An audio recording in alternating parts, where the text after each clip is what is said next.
শুনবেন নিজের মুখের থেকে শুনবেন।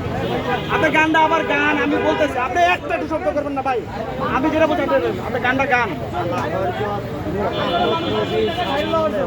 হ্যাঁ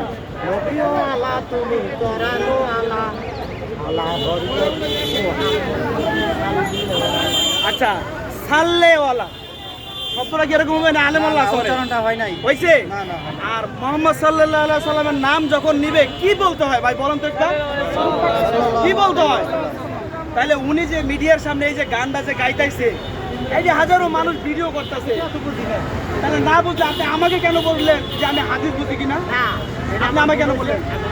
দর্শকের কাছে আপনি আপনি পুরো মুসলিম জাতি তো মাপ চাইবেন, যার জীবনে এই গান গাইবেন না। আপনি মাপ চাইছেন, ভালো করে মাপ চাইছেন।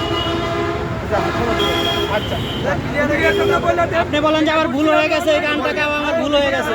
আমাকে না, আপনি এখানে বলেন, এখানে জোরে বলেন, আপনি এখানে বলেন।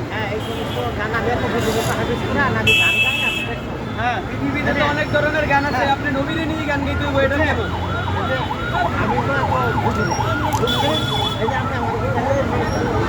আচ্ছা এরপর থেকে যা করবেন বুঝা করবেন, ঠিক আছে? আপনি দর্শকদের উদ্দেশ্যে কিছু বলেন। তো ভাই আমি আর কিছু বলতে চাই না, আমি স্বীকার পাইছে বলুন ভাই। ও পাগল না ছাগল এটা আমার দিকে লাভ নাই, যেহেতু স্বীকার করছে। হয়তো মুসলমানই, এটা মুসলমান না? আচ্ছা মুসলমান হয় কইতাছে, হয় বুঝিও না জানিও না ভাই। ক্ষমা দৃষ্টিকে তারা দেন, আর আল্লাহ যদি মাফ করে আমার কাছে আর কিছু করার নেই ভাই। তবে আপনাদের কাছে একটা অনুরোধ ভাই, ইসলামটাকে নিয়ে অবহেলা করেন। উনি যখন গান গাইতেছে আমি দেখছি